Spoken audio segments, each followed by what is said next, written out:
이슈 딥다이브 시장의 오늘 중심 이슈에 깊이 들어가 봅니다. 화요일 헤르메스 스타 김시은 팀장, 퍼스트 프라임 리서치 손여로 팀장입니다. 두 분 안녕하세요. 네, 안녕하십니까? 네, 오늘 첫 번째 주제부터 공개하죠. 중동과 러시아 전운 고조. 이란, 이스라엘, 미국 이야기가 좀 많이 오늘 아침에 나오면서 유가 상승에 주목을 했지만 앞서서 우크라이나가 또 판세를 흔들었습니다. 러시아 본토에 대해서 공격을 감행한 것인데요. 벌써 엿새째 본토 공격이 이어지고 있고 우크라이나 쪽에서는 러시아 본토 1000제곱킬로미터까지 장악했다. 이런 발언들이 나오고 있고 푸틴 쪽에서는 합당한 대응을 하겠다라고 경고를 하고 있습니다. 그리고 이란과 이스라엘은 이제 충돌 지금 직전의 상황인데요. 이 상황에 대해서 시장 영향력 확인해 보도록 하겠습니다. 먼저 김시은 팀장님. 일단 지정학적 리스크가 계속해서 지속되고 있다라는 점들. 아무래도 유가 같은 경우를 보게 되었을 때 지난주까지는 $70 초반이었다가 현재는 $80까지 올라온 상황들. 지금 시장의 관심은 지정학적 리스크 쪽에서 좀 신경을 많이 쓰고 있다라고 보시면 좋을 것 같아요. 아무래도 2주가 좀 가까이 되었는데 암살에 대한 내용들이 나오게 되면서 네. 이란도 그렇고 이스라엘도 그렇고 아직까지 크게 움직임은 없는 상황입니다. 현재 뉴스라든지 혹은 뉴스플로우를 통해서 계속 이야기가 나오고 있는 상황이다 보니까 사람들은 그래서 어떻게 진행이 되는지가 가장 중요할 것 같아요. 전면전이 혹시 나올 수 있을까? 그로 인해서 어떤 피해를 입을 수 있을까에 대한 관심이 계속 이어지고 있는 상황이라고 보시면 좋을 것 같고요. 현재 백악관이 수요일 내에 이란이 이스라엘을 공격할 가능성이 높다. 아무래도 올림픽이 끝나다 보니까 전면전에 대한 내용들이 계속해서 나오고 있는 상황이라 보시면 좋을 것 같아요. 다만 개인적인 생각으로는 전면전까지는 가지 않을 것 같다라고 판단을 하고 있습니다. 우선 첫 번째로는 이란이 경제적인 상황이 그렇게 좋지는 않아요. 실업률도 그렇고 아직 경제에 대한 상황이 좋지 않다 보니까 전면전까지는 가지 않을 가능성이 높고 현재 하마스라든지 관련했을 때 이야기는 계속 나누고 있긴 한데 어떤 보도에 따르면 현재 이란 전쟁에 대한 확산은 조금 막으려고 한다. 그 뜻은 보복은 하겠으나 전면전까지는 가지 않을 가능성이 높다라고 보시면 좋을 것 같습니다. 비슷한 사례가 지난 4월 같은 경우에도 이란이 먼저 선제적인 공격을 당하고 그때 당시에 미사일을 약 300발 정도 쏘고 인명피해도 거의 없다시피 한 다음에 그다음에 우리의 복수는 여기서 끝낼게라는 이야기가 나오면서 그때 당시의 상황이 마무리가 되었어요. 지금 또 마찬가지로 이란이 보복은 했고 여기서 전면전은 더 이상 하지 않을게라는 발언이 나오면 이 이슈가 마무리가 될 가능성이 높습니다. 그 뜻에 따라서 저는 전쟁 관련 종목군들 물론 예측을 하기보다는 대응의 영역이긴 하나 그렇게까지 크게 확산이 될 가능성이 높지는 않다라고 판단을 하고 있어서 이슈가 나올 때마다 단기 트레이딩을 하는 전략으로 보시면 좋을 것 같고요. 다만 유가라든지 이슈 등에 따라서 계속 이슈는 될 것으로 보여지고 있는데 좀 우선순위 자체가 최근 같은 경우는 천연가스가 또 오르고 있습니다. 물론 중동에 대한 이슈다 보니까 왜 천연가스냐라고 보면은 러시아와 우크라이나 쪽에서 또 이슈가 나오고 있다 보니까 지금은 중동에 대한 이슈가 굉장히 많이 나오는데 러우 전쟁에 따라서 천연가스의 가격이 또 급등하게 되면서 오늘 같은 장세도 보면은 석유보다는 천연가스, GSE 이런 종목군들의 강세 흐름들이 더 돋보이고 있거든요. 결국 지정학적 리스크 안에서도 돌고 돌아서 순환매 흐름들이 나오고 있다 보니까 지금은 좀 덜 움직인 종목군들 위주로 찾아보시는 게 더 나을 것 같고 그 안에서도 순환매 흐름들이 굉장히 빠르게 돌고 있으니 트레이딩 잘하시는 분들만 접근해 보시면 좋을 것 같습니다. 네, 이란이 지난 7일에 이슬람 쪽 국가들의 긴급 회의를 소집하면서 이번 그 피해 보복을 일단 예고를 하고 그리고 우리 중동 전체의 어떤 의견들을 좀 조율하는 이런 행보를 보이는 게 오히려 이란 쪽에서 저도 좀 한 발 빼려는 약간 전면전을 원치 않는 그런 모습이 아닐까 싶었는데 이란 쪽에서도 보복 공격을 하되 전쟁 확산을 막기 위해서 수위를 조절하고 있다. 이런 소식들이 외신에서 나오고 있습니다. 손여로 팀장님. 중동과 러시아의 전운 고조 어떻게 보실까요? 네, 참 가슴이 아픕니다. 사람이 인력으로 어쩔 수 없는 사태가 발생을 하고 있어요. 근데 이런 것도 우리가 반도체나 2차 전지나 전력 설비 여기도 투자하기에도 자금이 모자란데 그걸 투자하려고 기다리는 가운데 이런 지정학적 리스크가 부과가 되다 보니까 약간 투자분들께서 다른 쪽으로 관심을 돌리는 것 같습니다. 이제 시장상을 보시더라도 거래 대금이 상당히 줄어들고 있고 뭐 AI 버블이냐 이런 이야기가 나오는 가운데 뭐 오늘 밤에 뭐 PPI, 이제 내일 뭐 CPI, 그다음에 다음 주에 FOMC 회의록이 발표가 되죠. 그다음에 그 다음 주에는 엔비디아 실적 발표가 있습니다. 그럼 우리는 이제 안전한 투자처라고 한다면 당연히 이제 뭐 반도체나 뭐 전력 설비 이쪽을 보는데 그쪽을 선뜻 투자를 하기에는 이제 앞두고 있는 경제 지표가 많다 보니까 다들 이제 총알을 이제 가슴팍에 이제 지니고 있는데 이런 지정학적 리스크가 나오다 보니까 그쪽으로 좀 자금이 모이는 것 같습니다. 근데 제가 유심히 보니까 외국인과 기관은 적극적으로 매매 임하고 있지 않아요. 그래서 앞에서 우리 앵커님이랑 팀장님이 이야기해 주신 것처럼 과연 앞으로 오늘 내일 지정학적 리스크 어느 방향으로 갈까 이걸 맞출 수 있다고 한다면 외국인과 기관이 접근을 하고 있죠. 그래서 지금 수급돈을 보면은 이 뉴스가 나왔을 때 외국인과 기관이 그냥 하방으로 내리꽂는 것이 아니라 매도 주문을 걸어놓고 개인이 들어오는 만큼만 물량을 던져주고 있어요. 그럼 이들의 생각은 뭐 지정학적 리스크가 더 심화되라고 고사를 지내는 것은 아니지만 더 심화가 된다면 개인 투자분들이 접근할 거니까 그들에게 물량을 줄게. 근데 나는 이게 공개적으로 심화가 돼서는 안 되기 때문에 내가 이거 공격적으로 매수를 하지 않겠어. 이런 것들입니다. 그래서 오늘 보면은 방산주들은 외국인과 기관의 순매수가 들어오고 있고 원자재나 뭐 가스나 해운 이쪽은 철저하게 외국인 투자가들은 매도를 하고 있습니다. 그래서 오늘 대장주들은 갭상승에서 음봉인데 외국인의 매도가 나오고 있고 그 다음에 2등주, 3등주라고 불리우는 종목들은 외국인의 매도세가 나오고 있는데 그렇다고 해서 뭐 시가 대비해서 큰 폭으로 약세를 보이고 있지는 않아요. 근데 지금 앞에서도 우리 앵커님이랑 팀장님이 이야기를 해주신 것처럼 저는 뭐 전쟁을 굉장히 싫어하지만 심화가 되고 있는 것은 사실입니다. 전면전으로 들어가지 않았음에도 불구하고 국지전만으로도 사망자가 뭐 15명, 20명, 그 다음에 부상자도 120명, 그 다음에 러시아나 우크라이나 제외하고도 뭐 이란과 이스라엘 간의 지정학적 리스크 이야기가 조금 더 불거질 것으로 나오고 있고 일본에서는 해상 관련 이 해일 지진 뉴스가 계속 나오고 있습니다. 그렇다고 했을 때 우리는 원자재 관련을 쓸 때는 약간 매매 관점으로 매매 잘하신 분들께는 권해드리지만 매매를 못하신 분들께는 저는 권해드리지 않고요. 매매를 못하신 분들과 한다면 방산 쪽을 보시는 게 안전해 보인다. 그 판단을 하고 있습니다. 네, 방산 쪽 같은 경우는 조정 받았을 때 눌림목대 지금 말고 눌림목대 좀 접근을 하자는 의견이신지 대형주 위주 접근 말씀이신 거죠? 네, 확실하게 방산을 제가 탑픽으로 저희 현대로템을 말씀을 드리고 싶지만 현대로템은 뒤에서 말씀을 드릴 거기 때문에 하나 에어로스페이스 갖고 왔습니다. 근데 오늘 방산주 중에서도 참 오늘 시장이 아쉽다 보니까 대장주 위주로 수급이 몰리고 있어요. 그래서 저는 뭐 개인적으로는 뭐 이 주가 수익 비율만으로 투자를 해라라고 한다면 저는 뭐 한화 시스템이나 뭐 i3 시스템이나 뭐 한국항공우주 이런 종목들을 보고 있습니다. 근데 해당 종목들은 분명 외국인의 매수세가 들어오긴 한데 거래 대금이 많지 않아요. 그럼 거래 대금은 어디로 몰려 있냐? 뭐 한화 에어로스페이스나 현대로템이나 이런 대장급 방산주들에 몰려 있고요. 기술적 위치는 조금 부담스럽습니다. 확실히 바닥권 아닙니다. 어제부터 올라오기 시작했고 뭐 한 5%, 6% 반등세를 이미 보여줬기 때문에 현재가로 매수를 하는 것은 위험해 보이지만 매수는 일단 해야 될 것 같아요. 매수를 하되 현재가로 내가 매수했을 때 마이너스 5% 구간까지 분할 매수를 한다라는 관점을 접근했을 때 그때 안전해 보인다. 이걸 좀 판단해 보도록 하겠습니다. 네, 알겠습니다.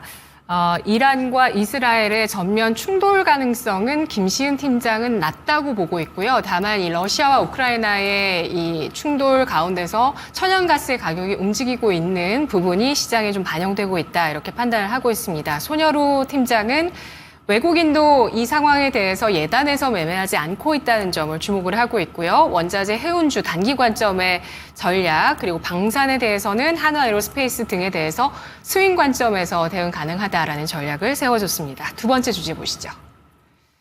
게임주 이번에 재미 좀 볼까? 의외로 게임주가 이번 2분기 실적 발표 시즌에 주목을 받고 있습니다. 잘 풀리는 쪽이 있고요. 또 그렇지 않은 쪽이 있습니다. 실적 발표 이후에 주목을 받는 종목으로 봤을 때는 뭐 넥슨 게임즈라든지 또 넷마블이라든지 뭐 이런 종목이 있고, 그리고 카카오 쪽은 뭐 요즘 다 계속 악재가 연이어 나오는데, 카카오 게임즈도 역시 실적에 대해서는 부정적인 이슈가 나오고 있는 상황입니다. 그리고 크래프톤 같은 경우가 또 오늘 주가 실적 발표 이후에 움직임 나오고 있고, 펄어비스는 발표 이후에 좀 엇갈린 흐름들, 좀 시각들이 있는 것 같은데요. 게임주에 대한 판단 들어보도록 하겠습니다. 김시은 팀장님. 일단 게임주를 접근을 할 때는 섹터 전반이 움직이는 게 아니라 각 기업이 가지고 있는 실적 혹은 신작에 대한 모멘텀에 따라서 좀 다른 흐름들을 보일 가능성이 높다라고 보시면 좋을 것 같아요. 아무래도 지금 섹터 전반적으로 보게 되었을 때 앞서 이야기를 했던 것처럼 실적이 잘 나온 기업이 있고 혹은 실적이 잘 안 나온 기업들이 있다 보니까 이런 점들 같은 경우는 우리가 조금 더 유의해 볼 필요가 있지 않을까라는 생각을 하고 있습니다. 그리고 실적이 굉장히 잘 나왔더라도 좀 단기적인 모멘텀이 부재하게 되면서 오히려 좀 고꾸라지는 그런 흐름들을 보여주고 있기 때문에 제가 가장 중요하게 보고 있는 게임 섹터 내에서의 지표는 외국인의 비중이 얼마나 많이 들어갔는지, 그리고 목표 주가가 얼마나 많이 상향이 되는지 여부라고 보시면 좋을 것 같아서 네. 지금 결국 게임주를 보게 되었을 때 추세가 계속 좋아지는지 여부를 좀 체크를 해보시면 좋을 것 같습니다. 그 점에서 보게 되었을 때 좀 두드러지게 좀 좋은 흐름들이 나와주고 있는 게 뭐 크래프톤이라든지 혹은 W게임즈 이런 쪽이라고 보시면 좋을 것 같고, 시프트업 같은 경우는 뭐 기관들의 매수세가 계속 들어오고 있는 만큼 관심이 조금 더 유효하지 않을까라고 생각을 하고 있어요.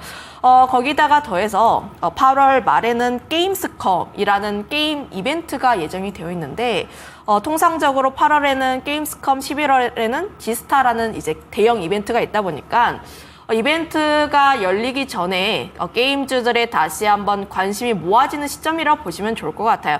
그때 당시에 게임스컴에서 과거에 네오위즈의 피해 거짓이 상을 굉장히 많이 받으면서 흥행에 대한 기대감 굉장히 많이 받으면서 주가에 강한 상승세가 나왔던 만큼 그때 어떤 신작이 흥행이 될까, 그리고 기대감을 많이 모을까에 대해서 좀 더 주목해 보시면 좋을 것 같고요.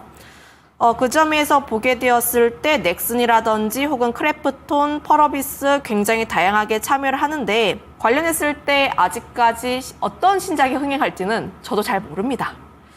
지금 그 점에서는 그냥 기대감만 모아지고 있다, 그래서 게임주가 움직일 가능성이 높다 정도로만 체크를 해보시면 좋을 것 같고, 좀 내가 장기적으로 가져가고 싶다 하시는 분들 같은 경우는 내수에서 해외 쪽으로 얼마나 많이 넘어가는지 여부도 체크를 해볼 필요가 있는데, 네.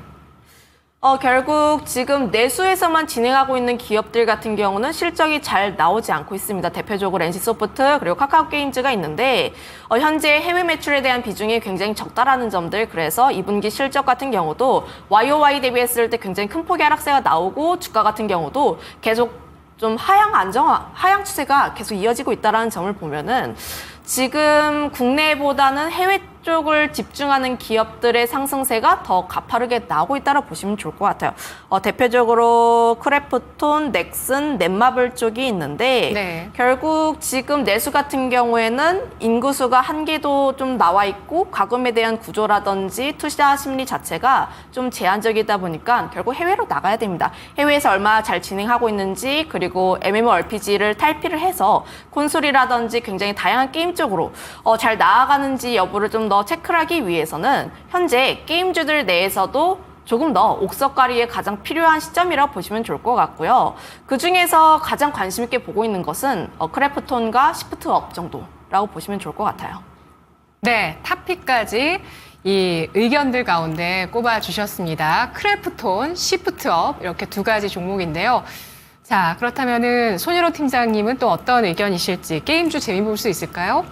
네, 관심을 슬슬 더 볼 법하다라고 판단됩니다. 오늘 한 9시 반에 질문을 딱 받았을 때는 게임주들 정말 괜찮겠는데 라고 생각을 했었는데 확실하게 옥석이 가려지는 모습입니다. 지금 11시 23분인데 뭐 시장 분위기 때문인지 약세를 보이는 종목과 강세를 보이는 종목이 확연하게 가려지고 있기 때문에 우리 투자분들 입장에서 옥석을 좀 가려보시는 게 좋을 것 같다고 판단되고 있고요. 투자 가능한 종목은 사실 6개 이상 추려드리기 힘들 것 같습니다. 일단 우리 팀장님이 이야기한 2개랑 뭐 크래프톤이나 넷마블, 뭐 펄어비스, 그다음에 제가 탑픽으로 가져온 종목이랑 뭐 캐주얼 게임이라고 하죠. 그런 종목들 위주로 좀 실적이 나오는 종목들 위주로 보시면 좋을 것 같습니다. 참 이게 스마트폰도 그렇고 게임도 그렇고 실적이 이 트레일러 영상이라고 하죠. 이제 약간 미리 볼 수 있는 그런 영상과 대비해서 실제 게임이 퀄리티가 떨어진다라는 이야기가 많이 나와요. 그래서 정말 트레일러 영상을 봤을 때 우와 정말 대단하고 그 다음에 갤럭시 S24 시연회 갔을 때 정말 AI한테 막 정말 반했다 이런 평가가 나오지만 실적이 그대로 이어지지 않는 모습입니다. 그래서 지금 게임도 트레일러 영상을 보고 해보려고 했었는데 그래픽이 트레일러 영상에 못 미친다 혹은 게임의 구성이 우리가 늘 해오던 이 MMORPG랑 빗나가지 않는다. 그 다음에 과금 유도도 계속 그런 가차 형식으로 한다. 이런 평가가 있으면서 제가 예로 하나 들은 게 나이트크로우죠. 그래서 위메이드에서 나이트크로우를 정말 출시했을 때 엄청난 기대감이 있다라는 이야기가 나왔고, 그 다음에 뭐 나이트크로우가 좀 매출이 좀 부진하다 이런 이야기도 있고, 위메이드 자체로는 이제 경영자 오너 리스크도 있기 때문에 지지부진이 좀 예상이 되고 있습니다. 그 다음에 카카오 게임즈 같은 경우도 뭐 실적에 대한 불확실성도 있지만 실적도 못 나왔고, 이 카카오를 그룹주를 이제 전반으로 한 또 오너 리스크가 있다 보니까 카카오 게임즈랑 위메이드 같은 경우는 좀 권해드리기 어려울 것 같다 그렇게 보고 있고요. 넥슨 게임즈랑 펄어비스랑 넷마블이랑 크래프톤은 너무 유명합니다. 해당 종목들 실적이 잘 나왔고 실적 발표 나오면서 단기제로 소멸되면서 음봉이 나오고 있죠. 외국인과 기관도 매도가 나오고 있습니다. 근데 그런 종목들은 해당 기업이 해당 종목이 자랑하는 게임뿐만 아니라 그 게임도 꾸준하게 좀 캐시카우가 될 거다 이런 평가가 있고 네. 신작에 대한 기대감이 있기 때문에 제가 말씀드린 뭐 크래프톤, 넷마블, 펄어비스 이런 종목들은 오늘 당장 접근을 하기보다는 좀 한 3일이나 1일 정도 쉬셨다가 다시 접근을 해보시는 게 좋을 것 같고 캐주얼 게임으로 이제 좀 외국인과 기관의 수급이 들어오니까 그 종목들 유심히 지켜보시면 좋을 것 같습니다. 네, 탑픽으로는 W게임즈 꼽으시고요. 네, 그렇죠? 네, 맞습니다. 원래는 네. 웹젠을 소개를 드리려고 했었는데 웹젠이 네. 탄력이 너무 커져버려가지고 후속주로 W게임즈 갖고 왔습니다. 그러니까 웹젠이랑 W게임즈의 공통점, 물론 웹젠은 뮤라는 이제 RPG 게임도 있지만 캐주얼 게임도 하고 있습니다. 그 캐주얼 게임을 전담으로 한다고 하면 이제 뭐 네오이즈 피망이라든가 W게임즈를 들 수 있죠. 참 이게 공감이 안 되시겠지만 좀 게임을 좋아하시는 분은 그래요. 이제 RPG 같은 경우랑 FPS 같은 경우는 이제 열심히 해야 되잖아요. 이제 롤 같은 경우도 그렇기 때문에 젊은 친구들 위주로 하고 있고 젊은 친구들은 주머니가 좀 얇죠. 근데 이제 캐주얼 게임, 우리 원버튼 게임, 그다음 카드 게임 이런 것들은 이제 어르신 분들이 하고 그분들의 주머니는 굉장히 튼튼하기 때문에 내가 이기기 위해서 약간 좀 과금을 많이 하십니다. 그래서 아무래도 그런 쪽으로 좀 실적이 잘 나오고 있고 지금 W게임즈 같은 경우는 기술적 위치나 수급 같은 것들도 안전해 보이기 때문에 게임주에 관심이 있으신 분들과 한다면 W게임즈 유심히 지켜보시면 좋을 것 같습니다. 네, 넥슨 게임즈가 워낙 뭐 극락장에서도 신작 퍼스트 디센던트 이 게임이 컨솔 게임으로 또 엄청난 또 좋은 반응을 보였기 때문에 주목받았는데 오늘은 사실 이 종목이 20일 이평선을 이탈하는 하락이 10%가 나오고 있거든요. 그런데 좋은 또 게임주 같은 경우는 오늘 갭상승을 좀 많이 했습니다. 탑픽을 두 분이 꼽아주셨지만 이 종목들 가운데서 나는 내가 꼽은 종목 30% 이상 수익률을 노려보겠다 하시는 분 손 들어주시죠. 한 15% 하도록 하겠습니다.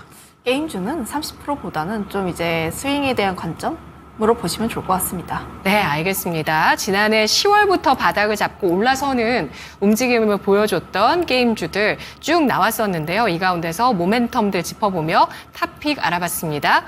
크래프톤, 시프트업, W게임즈까지였고요. 다음 주제 보시죠. 현대로템과 레인보우 로보틱스 대응은 두 회사가 협업을 해서 개발한 로봇이 바로 대테러 작전용 로봇입니다. 육군에 이미 이걸 또 납품을 한다라는 소식이 나왔습니다.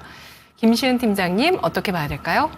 일단 이슈는 충분히 되고 있고 특히 현대로템 같은 경우에는 최근 뭐 시장의 지정학적 리스크가 불거지게 되면서 좀 강세 흐름들이 나오고 있다라는 점들 그리고 철도 쪽에 대한 수주 기대감도 함께 나오고 있는 부분들이다 보니까 현재 현대로템이 가지고 있는 모멘텀은 가장 다양하고 많다라고 보시면 좋을 것 같아요.